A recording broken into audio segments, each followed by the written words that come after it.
Hi everyone, I'm Susan Lee McDonald and welcome back to my show, The Interview. Today I'm here at a rock climbing gym in northern Seoul, ready to meet one of the world's best sport climbers. Yes, I'm about to meet Kim Jae-in, who has won the 2013 Sport Climbing World Cup, and she is an incredible athlete. So I think she's practicing back there, so let's go meet her. Kim Jae-in, known as the tiny giant in sport climbing, exhibits extraordinary strength and endurance despite her tiny physique. 24-year-old athlete from Goyang City, you are looking at one of the top 3 female lead climbers in competition level in the world today. She's a climbing phenom who has gained multiple victories at international competitions. Her most recent win was at the IFSC Lead World Cup 2013, which pushed her to the top of the world ranking. Behind the success and glory are the honorable wounds resulting from the grueling training. But despite the physically and mentally demanding nature of climbing, she says, 선수가 아니더라도 클라이밍은 죽을 때까지 하고 싶어요. Stay tuned to meet the climber extraordinaire, Kim Jae-in.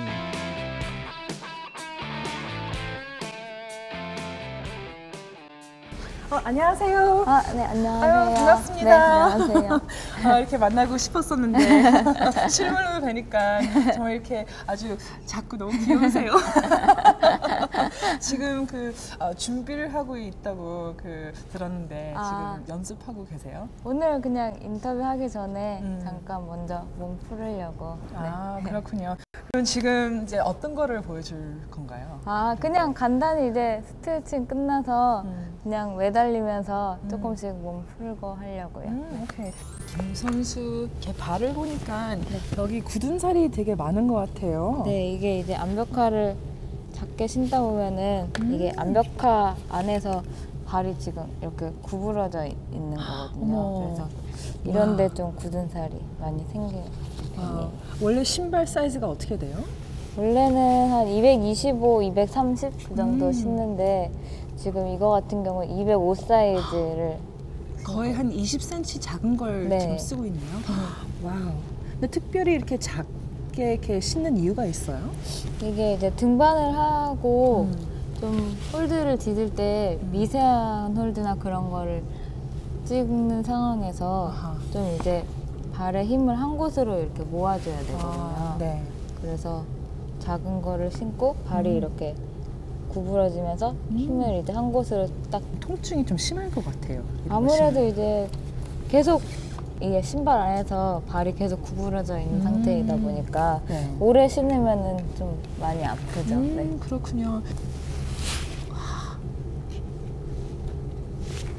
근데 보면은 정말 이거는 애기 신발처럼 정말 작은 것 같아요. 이렇게 와, 겨우 들어가네요. 네.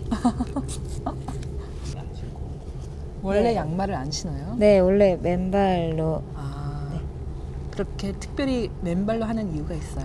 이게 좀 마찰력이랑도 연관이 있고요. 아무래도 좀 작게 신어야 되다 보면은 양말을 신으면 또 그만큼 작게 신기가 어렵기 때문에 좀 암벽화하고 밀착력을 최대한 높이는 게 중요한 것 같아요. 김 선수 우리한테 어떤 걸 보여줄 건가요?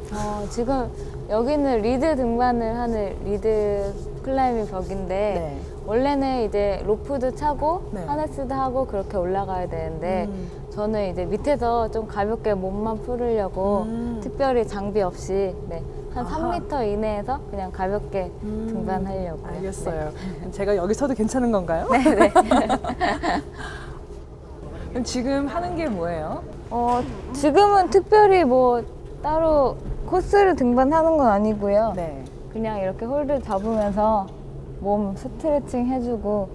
이렇게 클라이밍을 하면 혹시 이렇게 일반인보다 이렇게 좀 팔이 좀 더 길어지거나 그렇진 않아요? 좀 그런 건 있는 것 같아요.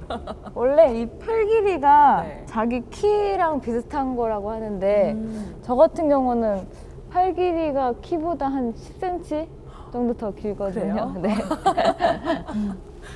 근데 굉장히 이렇게 편안하게 이렇게 스트레칭을 하는 걸 보면은 정말 이렇게 클라이밍하는 게 이렇게 몸에 배었다라는 게 딱 보이는 것 같아요. 와, 이렇게 스트레칭을 하면서 네. 이렇게 좀 굳어졌던 몸도 좀 많이 좀 풀려지나요? 이렇게 매달려 있으면은 되게 느낌이 시원해요. 정말 김 선수한테 물어보고 싶은 게 있는데 여기서 설명할 수 있는 기술들이 어떤 게 있는지 좀. 기술이 뭐 발기술도 있고 팔도 있고 다 너무 다양해서 저 같은 경우에는 제일 좀 자주 사용하는 게 하이스텝이라는 기술인데 하이스텝이요? 그게 이제 발을 좀 높이 사용하는 기술이거든요. 아하. 손이 이렇게 있으면은 네. 발을 손 위치까지 이렇게 올려서 네. 그 다음 홀드를 이렇게 잡는. 네. 지금 올라간 높이는 어느 정도 되죠? 높이가 한 3m 정도 아하. 되지 않을까요? 여기 매트가 확실히 있는 게 필요하겠죠.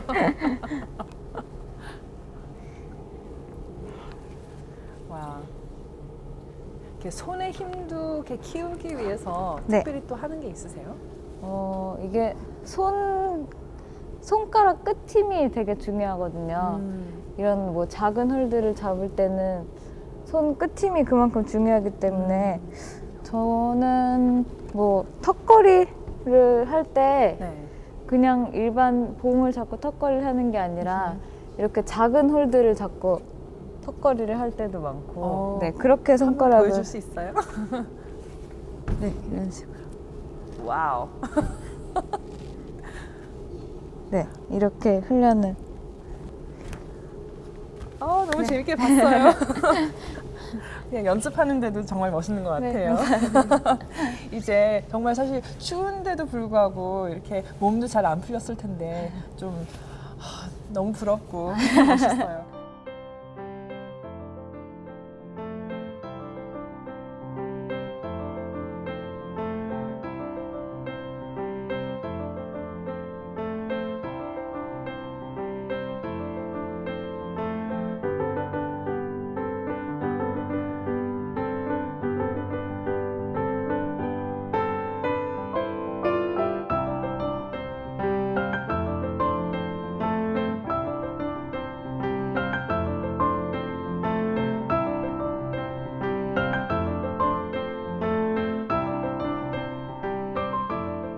너무 바쁘다 보니까 저희가 사실 이렇게 인터뷰하기가 쉽지가 않았어요. 워낙 또 해외에 또 많이 나가 있었고 또 이제 세계 대회 1위 하느라고 많이 바빴는데 그래도 이렇게 모처럼 이제 저희한테 이렇게 스케줄 내줘서 정말 고맙고.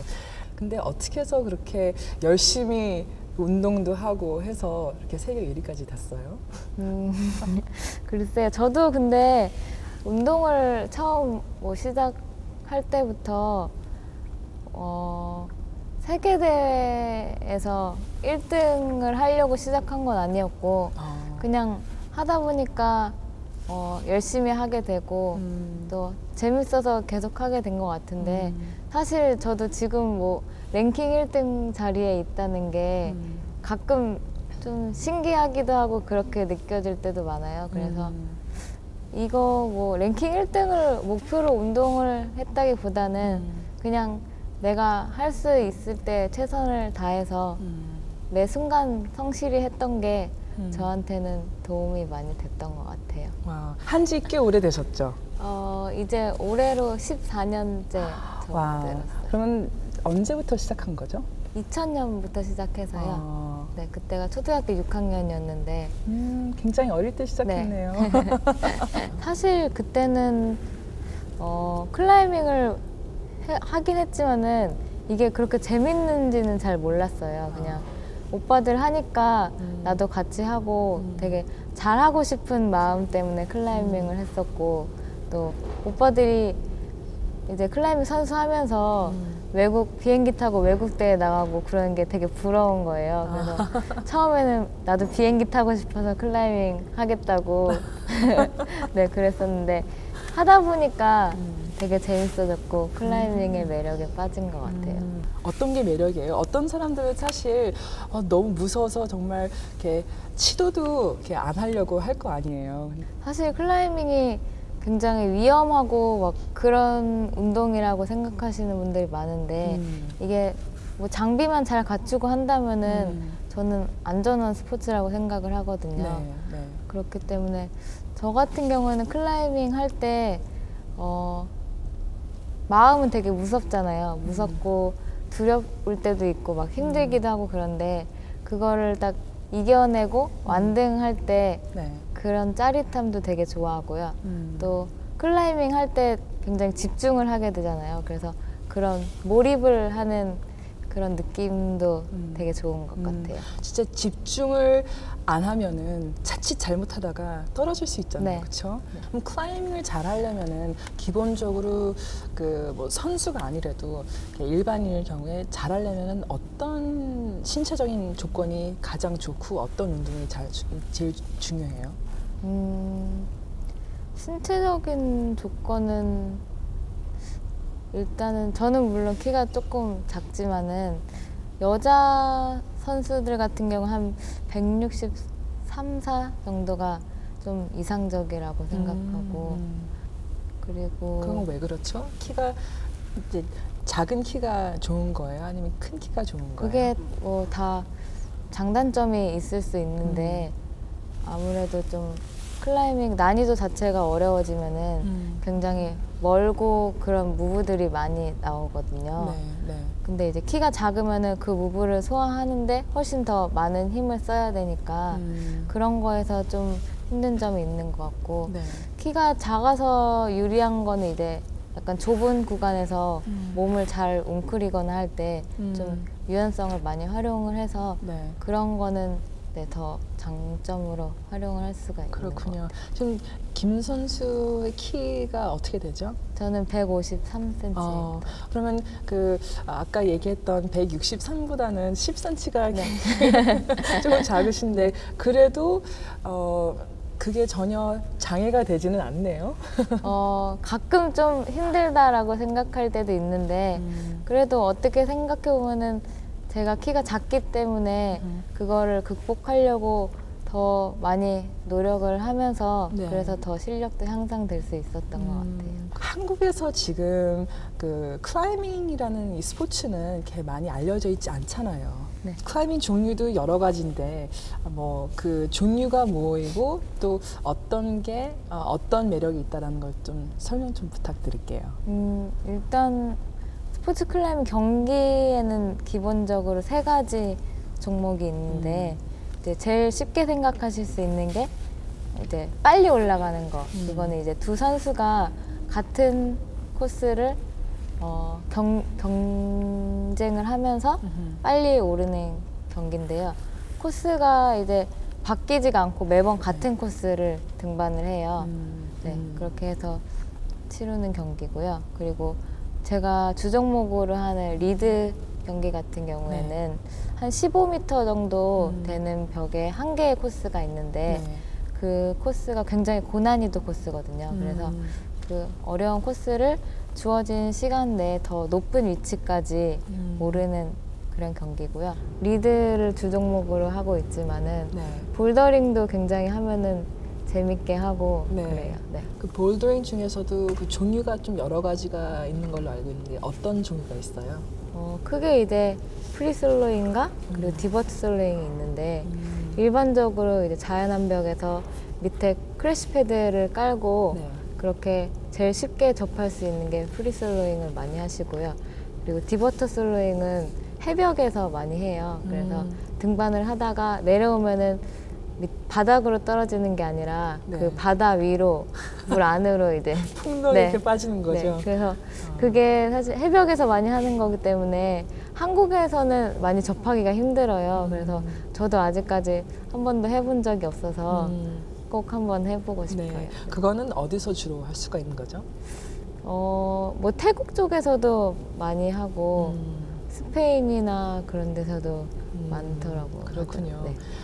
그 자연 클라이밍을 하는 거랑 또 실내 클라이밍 하는 거랑 좀 많이 다를 것 같아요. 느낌도 다르고 또 난이도도 조금 다를 것 같은데 처음 이제 클라이밍을 시작했을 때도 그렇고 경기 때도 그렇고 거의 클라이밍 짐에서 많이 훈련을 하기도 하고 대회도 나가고 그래서 저한테는 솔직히 클라이밍 짐이 굉장히 익숙해요.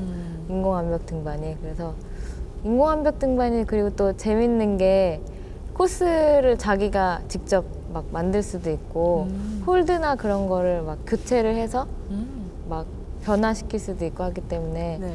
그런 점이 굉장히 좋은 것 같고요.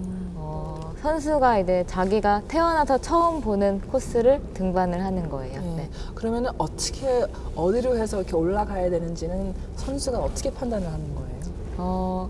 리드는 코스가 하나의 코스를 등반하는 건데 경기 전에 그래서 그 루트 관찰 시간이라고 해서 그 루트를 선수들하고 다 같이 이제 관찰을 하는 시간이 있어요. 그래서 다 같이 관찰을 한 다음에 네. 다 들어가서 선수 한 명씩 나와서 등반을 하는 거기 때문에 네.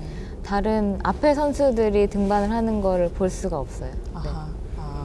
그럼 다 같이 보면서 좀 네, 얘기를 머릿속으로 하고? 계획을 여기를 이제 어떻게 내가 이 코스를 올라가야겠다 아하. 머릿속으로 생각을 다 해놓은 다음에 네. 그리고 나와서 등반을 하는 거예요. 그럼 정말 이렇게 체력도 체력이지만 정말 보통 이렇게 똑똑하지 않으면 하기가 쉽지 않을 것 같아요. 어떻게 생각해요? 그러니까 뇌 발달도 좀 그쵸. 이제 코스를 등반을 하면서 어떻게 이 코스를 내가 올라갈 것인지 그런 전략을 잘 세워야 되기 때문에 네. 같은 힘을 갖고 있더라도 그 코스를 어떤 기술로 어떻게 힘을 배분하면서 올라가는 거에 따라서도 차이가 많이 나는 것 같아요. 근데 이렇게 김 선수처럼 이렇게 거의 뭐 10몇 년 넘게 이런 코스를 많이 이렇게 밟아봤기 때문에 어느 정도 좀 보면은 좀 감이 오지 않나요? 이제 보면은 그쵸, 여기는 어떻게 올라가면 되겠다 이렇게 생각은 많이 하는데 사실 등반을 실제로 해보면은 내가 계획했던 거랑 다른 부분도 굉장히 많거든요. 그럴 때는 거의 솔직히 그냥 몸이 움직이는 대로 그냥 몸이 가는 대로 움직이는 것 같아요. 네. 네. 그럼 그렇게 한번 올라가서 계획했던 대로 이렇게 올라가지 않고 이렇게 몸이 움직이는 대로 이렇게 올라간다면은 어떤 한계를 좀 느낄 때도 있잖아요. 이렇게 올라가서 여기는 어떻게 올라가지? 더 이상 못 올라갈 수 있겠다라고 얘기를. 그럴 때 이제 일단은 정신적으로 당황을 할 때가 되게 많은데 네. 근데 또 그렇게 몸이 움직이는 대로 가는 게 되게 재밌을 때도 많아요. 막 어떻게 머릿속은 어떻게 올라가지 하면서도 몸이 그냥 막 자연스럽게 따라갈 때 그 느낌이 또 재밌기도 하고 그런 것 같아요. 그 난이도도 사실 보면은 이제 뭐 쉽게 올라갈 수 있는 그런 코스도 있겠지만 이렇게 고난이도 이제 특히 이제 선수들이 할 수 있는 그런 고난이도가 있는데 이제 그런 게 무슨 뜻인지 또 그게 어떤 게 어려운 건지 잘 모르겠거든요. 이제 저 한국 같은 경우는 거의 미국식 그레이드를 많이 쓰는데 정말 뭐 쉬운 그레이드는 5.8 네. 이렇게부터 정말 고난이도 막 상상도 할 수 없을 정도로 힘든 코스는 한 5.15 정도까지 있거든요. 그래서 5.8, 뭐 5.9, 5.10 이렇게 올라갈수록 좀 그레이드가 높아지고요. 네. 그리고 그 숫자 뒤에 또 A, B, C, D까지 있어요. 네. 그래서 D로 갈수록 더 어려워지는 그렇게. 그러면 이제 그 훈련을 할 때 가장 쉬운 것부터 시작해가지고 이제 난이도를 이제 본인 스스로가 올라가면서 그걸 이제 이렇게 좀 선택을 할 수가 있는 거죠. 네. 근데 이렇게 리드 클라이밍에서 이제 세계 무대에서 1위를 하셨잖아요. 근데 그 리드 클라이밍이 어떤 게 가장 좀 어려운지. 리드 클라이밍은 일단 코스가 하나의 긴 코스를 오르는 거기 때문에 제가 느끼기에는 제일 어려운 거는 연습 때는 괜찮은데 경기 때는 기회가 한 번밖에 없거든요. 네. 그래서 한 번 올라갔다가 떨어지면은 그냥 다 끝나버리는 거기 때문에 뭐 내 힘을 다 쓰고 끝까지 올라가면 너무 좋겠지만은 네. 만약에 실수를 했을 경우에는 다시 시도를 할 수가 없잖아요. 네. 스타트에서 떨어지거나 그럴 경우에는. 그래서 네. 그런 게 경기 때는 제일 좀 마음에 부담이 많이 되는 것 같고 그리고 리드 클라이밍 자체가 굉장히 긴 코스를 오르는 거여서 네. 근지구력이나 그런 게 많이 필요하거든요. 그래서 그런 거를 훈련하는 것도 네. 네, 힘이 많이 드는 것 같아요. 선수들끼리 굉장히 되게 끈끈한 그런 그 관계들이 있을 것 같아요. 굉장히 어려운 스포츠고 또 세계적으로 사실 많이 알려져 있지 않는 그런 스포츠이기도 하기 때문에 서로 많이 이렇게 위로해주고 서로 응원을 해주고 그러는 게 많을 것 같아요. 근데 개인적으로는 어떻게 생각해요?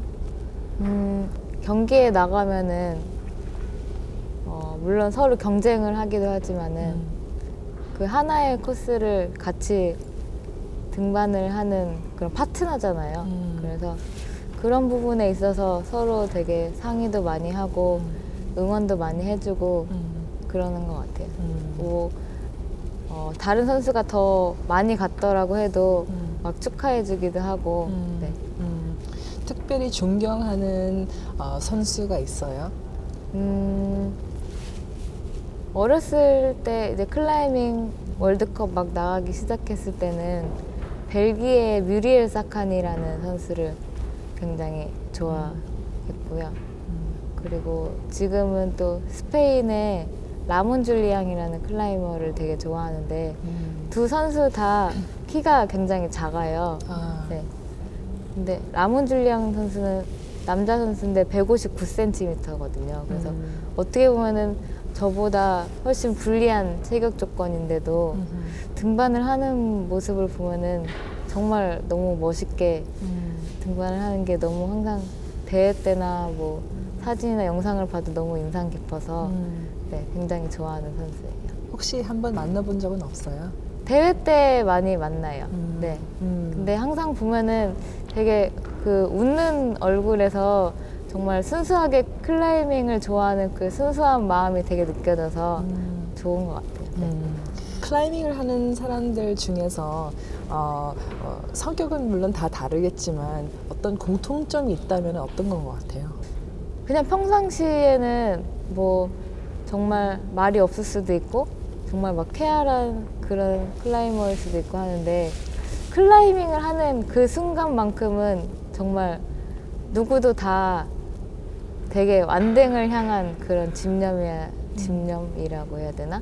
그런 거를 다 갖고 등반을 하는 것 같아요. 그래서 막 정말 재밌게 웃고 떠들다가도 벽에 매달려 있을 때는 정말 거기에 되게 집중을 하게 되고 네. 그렇게 되는 것 같아요. 아, 그렇군요. Sport climbing is a rigorous sport, requiring strength and endurance. Of the different types that are commonly practiced, Kim Jae-in excels in lead climbing, where climbers are required to climb as high as possible within a given time. In 2010, Kim made an extraordinary achievement, winning 5 lead World Cups. 결승전 하기 전에 긴장을 굉장히 많이 했는데 일단은 집중해서 대회를 즐겁게 즐긴 것 같아서 기쁘고 다음에는 꼭 더 좋은 등반으로 완등하는 모습 보여드리겠습니다. 네. Kim surprised the world by exhibiting incredible strength and endurance despite her tiny physique. But then in 2011, her career took a downturn.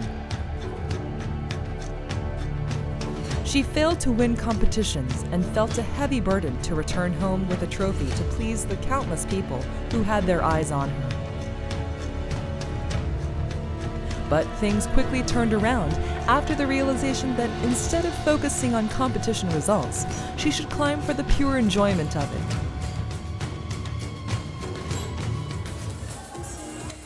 She finally broke out of her slump with a victory and emerged as the sport climbing queen when she was barely in her 20s. After her resurrection as the top-ranking climber, there was nothing that could stop her from conquering the peaks.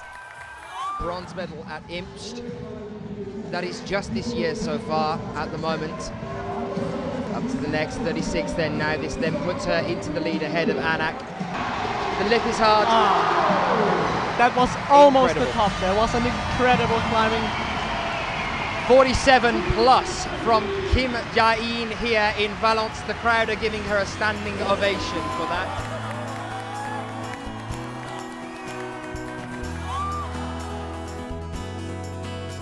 Kim Jae-in, a tiny giant with a giant dream. Behind the worldwide acclaim, there remains traces of the tears and sweat she shed as she ferociously pushed her limits. A true pro whose tenacious and persevering spirit unlocked her potential. That was the key to her immense success.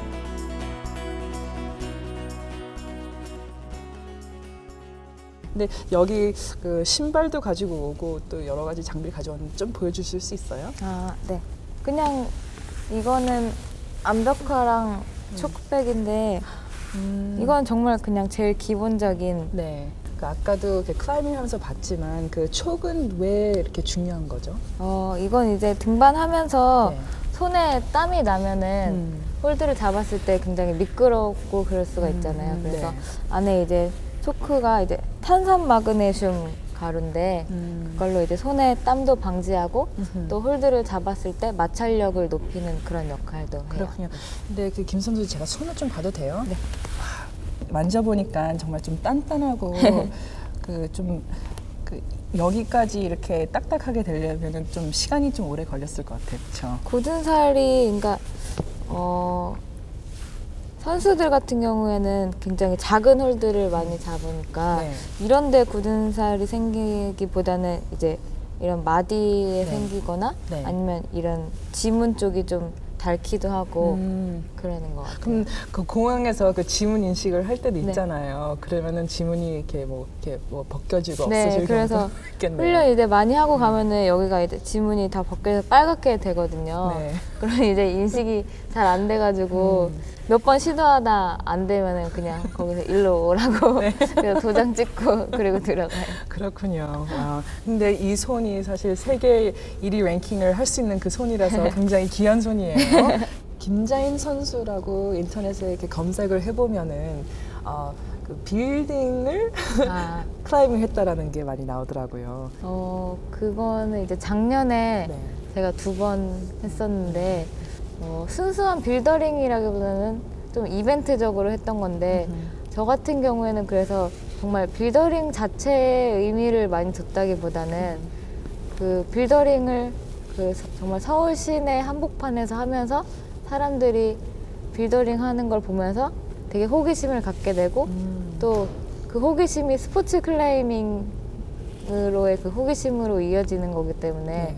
스포츠 클라이밍을 알리고 싶은 마음이 제일 컸고요. 또 그때 이제 행사를 하면서 제가 빌더링 하면서 높이 올라간 만큼 기부금이 그만큼 쌓여서 네, 아동단체에 그 기부금을 기부를 하는 그런 행사였거든요. 네. 그래서 좀 내가 제일 잘하고 좋아하는 일로 다른 사람들을 도울 수 있었다는 게 저한테는 좀 의미가 깊었던 것 같아요. 정말 좋은 일을 한 것 같아요. 그러면 몇 층까지 이렇게 올라갈 수가 있었던 거예요? 그게 이제 부산 같은 경우에는 20 몇 층인가? 그래서 128m 정도 와우. 됐었고 명동에서 했을 때는 80 몇 미터인가? 그런 걸로 알고 있어요. 주변에서 사람들이 굉장히 자랑스러웠을 것 같아요. 그렇게 하고 나서 그 주변의 친구들이나 이렇게 가족들이 이렇게 뭐라고 칭찬을 하시던가요?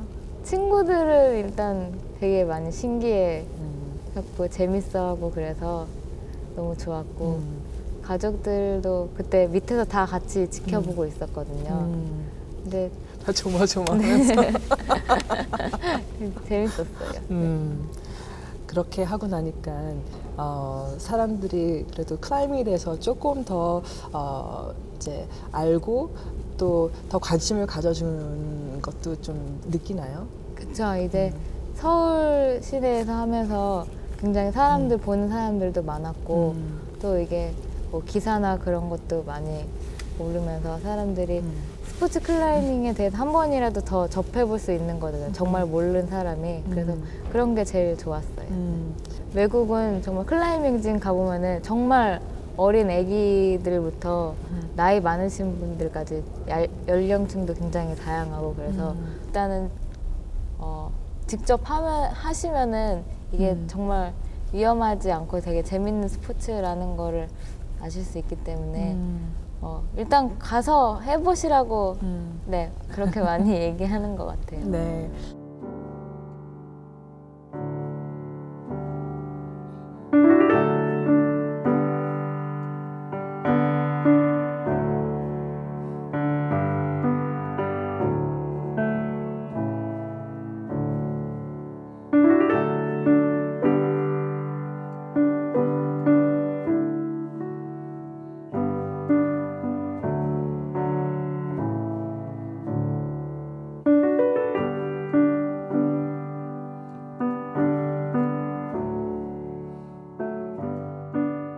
이 스포츠는 어떻게 시작했어요? 전 가족들의 영향이 되게 컸거든요. 아, 네. 저희 부모님이 산에서 만나서 산악회 활동에서 만나서 결혼을 하셨어요. 두 분이 그렇게 네. 등산을 하면서? 네.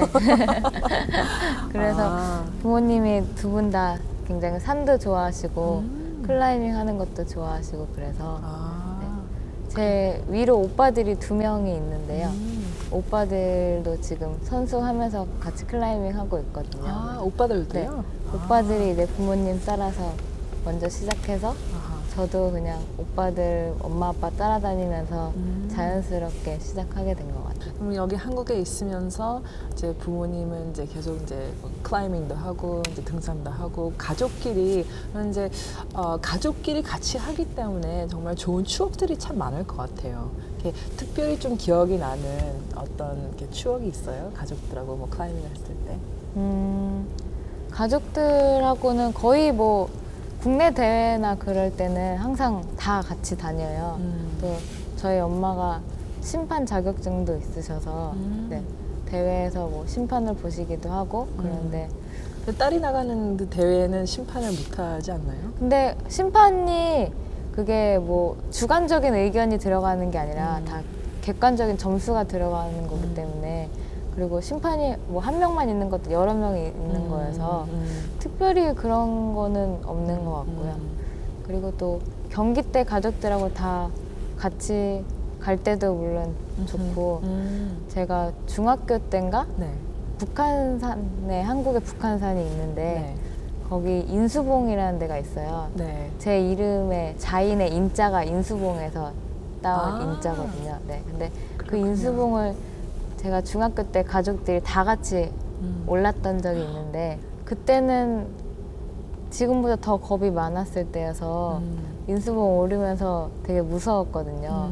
근데 아빠가 이제 먼저 선등하셔서 올라가서 다 봐주시고 그랬던 게 되게 기억이 나요. 되게 멋있는 패밀리인 것 같아요.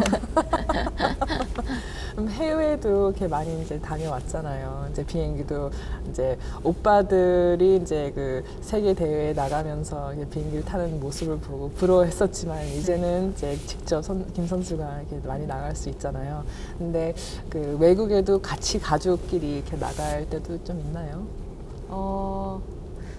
외국에는 가족들이 다 같이 나가는 경우는 없었던 것 같고 오빠들이 이제 같이 선수 생활하면서 외국 때 오빠들하고 같이 출전했던 적은 많아요. 네.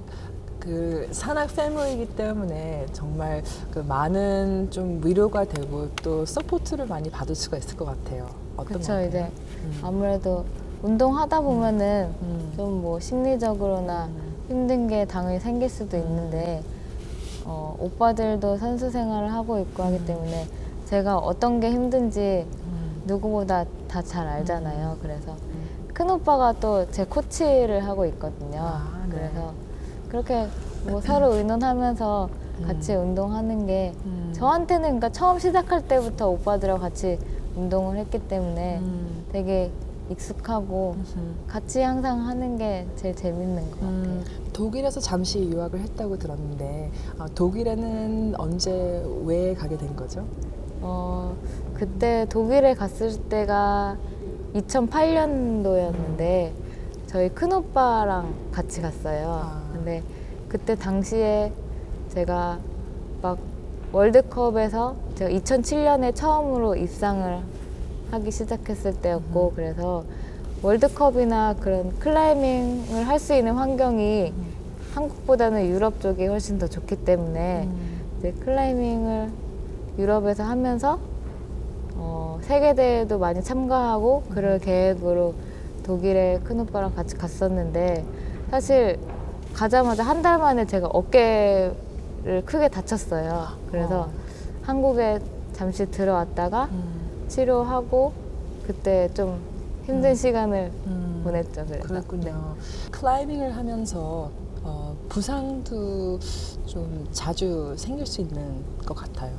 클라이밍을 그냥 취미로 즐기시는 분들은 뭐 부상이 크게 없겠지만은 솔직히 뭐 선수 생활을 하면 어떤 운동이건 다 부상 관리를 잘 해야 된다고 생각하는데 클라이밍 같은 경우는 아무래도 되게 미세한 홀들을 많이 쓰면서 저 같은 경우는 손가락 관절염이나 그런 것도 있을 수 있고 또 어깨나 그런 근육들을 많이 쓰기 때문에 좀 훈련을 많이 하다 보면 무리가 갈 때도 있고 그래서 큰 부상을 당했던 적이 이제 3번 정도 있었는데 제일 최근에 겪었던 부상은 작년 여름에 그건 이제 경기 중에 다친 거였거든요.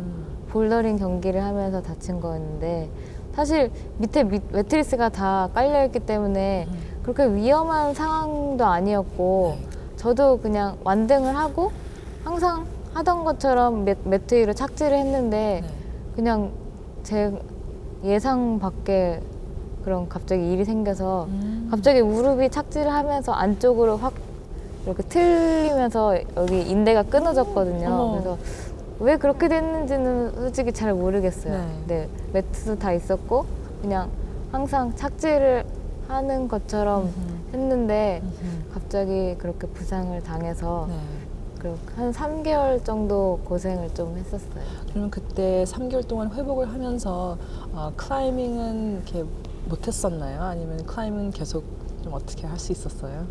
그때가 이제 4월에 제가 다쳤거든요. 그래서 4월부터 7월까지 경기는 좀 뛰기가 힘들었어요. 근데 아무래도 그래서 경기가 없다 보니까 좀 마음의 여유는 좀 있었던 것 같고요. 클라이밍도 되게 여유롭게 즐기면서 했는데 부상을 당했어도 한 발로 했어요. 한 발로요? 네. 그러면 그 다른 발에도 좀 무리가 가지 않아요? 근데 또 그만큼 조심해서 하니까 특별히 무리는 안 갔던 것 같아요. 역시 그 선수는 뭔가가 좀 다른 것 같아요. 클라이밍을 하다가 떨어지면은 그 기분은 어때요? 뭐 훈련이나 경기 때나 그냥 모든 클라이머가 솔직히 완등을 하는 것보다는 떨어지는 거에 더 익숙할 거예요 아마. 네. 정말 훈련하면서 수도 없이 떨어지고 경기 때도 많이 떨어지고 그러는데 일단은 경기 때 떨어지는 게 제일 속상하죠. 훈련 때는 다시 시도를 할 수가 있지만은 경기는 그러지 못하기 때문에 네, 그럴 것 같아요. 그 보통 사람들이 이제 또 태권도나 유도를 했을 때 그 낙법이 있잖아요. 그거는 이런 클라이밍에서도 이렇게 어떻게 해야 이렇게 좀 가장 안전하게 이렇게 떨어질 수 있는지 그런 것도 좀 배우나요? 리드 클라이밍에서는 로프를 갖고 등반하는 거기 때문에 그 밑에서 그 로프를 잡아주는 빌레이어가 있어요. 네. 그래서 그 빌레이어의 역할이 중요한 것 같고요. 그리고 볼더링에서는 매트리스 위에 떨어지는 거기 때문에 빌레이어의 역할보다는 이제 자기가 떨어지는 게 되게 중요한데 다리로 이제 뭐 한 발로 떨어지거나 이런 것보다는 아무래도 두 발로 떨어지면서 몸으로 이렇게 떨어지는 게 제일 안전한 것 같아요. 네. 체력이 되게 단단한 것 같더라고요. 군살이 하나도 없고 특별히 이렇게 다이어트를 하는 거는 아닐 것 같은데 어떻게 이렇게 체력을 이렇게 유지를 할 수가 있어요? 이렇게 운동을 해서 그런 건가요? 특별히 좀 신경을 또 쓰시는 게 있어요? 저는 사실 뭐 체중이 막 굉장히 살이 잘 찌는 체질이에요. 그래요? 네. 근데 또 경기를 할 때는 몸이 또 무거우면은 클라이밍 하는데 좀 경기력이나 그런데 좀 영향을 많이 끼치기 때문에 저 같은 경우에는 시즌 중에는 좀 체중 조절을 많이 하는 것 같아요. 식이요법도 그렇고 운동하는 것도 그렇고 그래서 제가 사실 먹는 거를 되게 좋아하거든요. 근데 경기 때는 좀 약간 조절을 해야 되는 게 좀 힘들 때도 있고. 그럼 식이요법을 뭐 특별히 어떻게 하는 게 있어요? 이렇게 뭐 어떤 단백질을 더 많이 먹는다거나 어떻게 다르게 하는 방법이 있어요? 시즌 중에는 식사 같은 거는 거의 이제 제대로 된 식사는 하루에 한 끼 정도 먹거든요. 근데 이제 한 끼에 굉장히 영양소가 많은 거를 저는 고기를 되게 좋아해서요. 고기 같은 거 먹고 그리고 운동하면서나 운동 끝나고는 고구마를 제가 되게 좋아해요. 그래서 고구마나 그런 것들로 탄수화물 섭취해주고 네, 그렇게 조절을 하고 있어요. 네. 그러면은 정말 이렇게 오랜 시간 동안에 이거 한 우물만 타서 혹시 어떨 때는 괜히 이걸 했나 다른 걸 해봤어야 됐을 텐데 라는 생각은 없었어요? 어렸을 때는 되게 하고 싶은 게 많았었거든요. 클라이밍 말고 막 음악도 좋아하고 미술도 좋아하고 그랬었는데 클라이밍을 한 뒤로는 계속 여기에만 빠져 있어서 그런지 뭐 다른 거를 특별히 해보고 싶다는 생각은 잘 안 들었고 물론 운동하면서 뭐 가끔 뭐 쉬고 놀고 싶을 때도 있었는데 클라이밍을 한 거를 후회해 본 적은 아직 한 번도 없어요. 어려운 거를 하면 할수록 이제 거기에 마음이 없으면은 네. 하기 쉽지 않잖아요. 네. 그렇죠? 근데 아까 얘기했지만 그 클라이밍의 매력은 정말 그 이거다라고 한다면 한 단어로 어떻게 얘기를 하시겠어요? 뭐 많은 분들이 뭐 다음 대회에서도 뭐 랭킹 1등을 목표로 뭐 등반할 거냐고 이렇게 많이 물어보시는데 사실 저는 클라이밍 처음 시작할 때도 그렇고 지금도 그렇고 1등을 하려고 등반을 하는 건 아니거든요. 그냥 클라이밍이 재밌어서 하는 거기 때문에 앞으로도 뭐 선수가 되건 뭐 코치가 되건 그냥 클라이밍을 부상 없이 재밌게 즐기면서 하는 게 목표고요. 일단은 클라이밍을 즐기는 마음이 제일 중요한 것 같아요. 아주 멋있는 답이에요.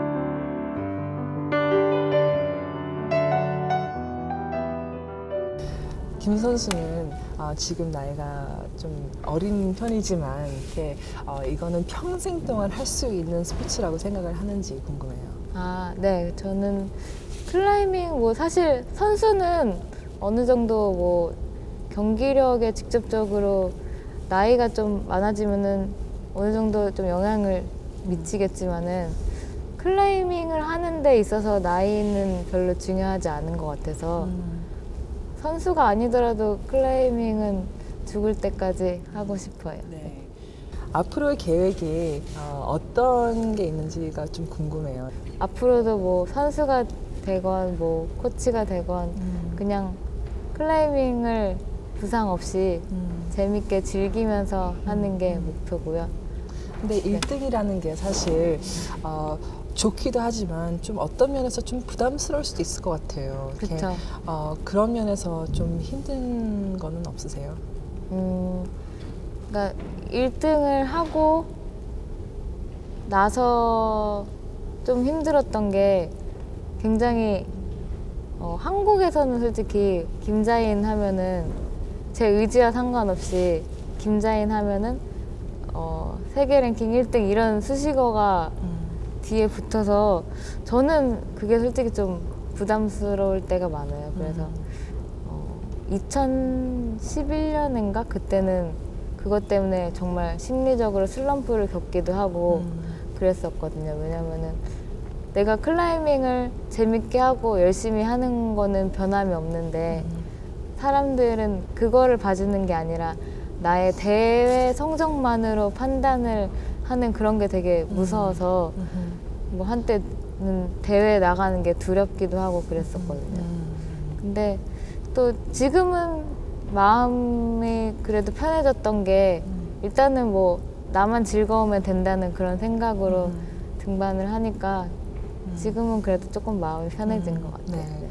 그럼 김자인 선수는 뭐 김자인 뭐 세계 1위라기보다는 뭐 김자인 선수 그냥 락클라이머 아니면 네. 클라이밍 선수 네. 그냥 그렇게만 알려주고 싶은 건가요? 다른 사람들에게 즐거움을 주는 클라이머가 되고 싶어요. 그러니까 제가 클라이밍 하는 모습을 보면서 사람들이 아 정말 클라이밍이 재밌는 운동이구나 이런 거를 느낄 수 있게 할 수 있는 그런 클라이머가 되고 싶어요. 김 선수는 마지막으로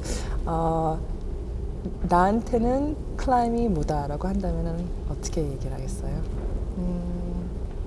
제 일상인 것 같아요. 그냥 항상 내 옆에 있고 되게 자연스러운 거고 그런 것 같아요. 네. 아주 바쁜 와중에 우리 이렇게 만나줄 수 있어서 너무 좋았고요. 앞으로 김 선수의 모든 그 경기와 그 모든 트레이닝 시간들이 아주 효과적으로 재밌게 될 수 있도록 저희가 기원을 할게요. 네, 감사합니다. 예, 감사합니다. 감사합니다. 좀 차가워서 미안해요. 아니에요, 저도 차가워서. 감사합니다.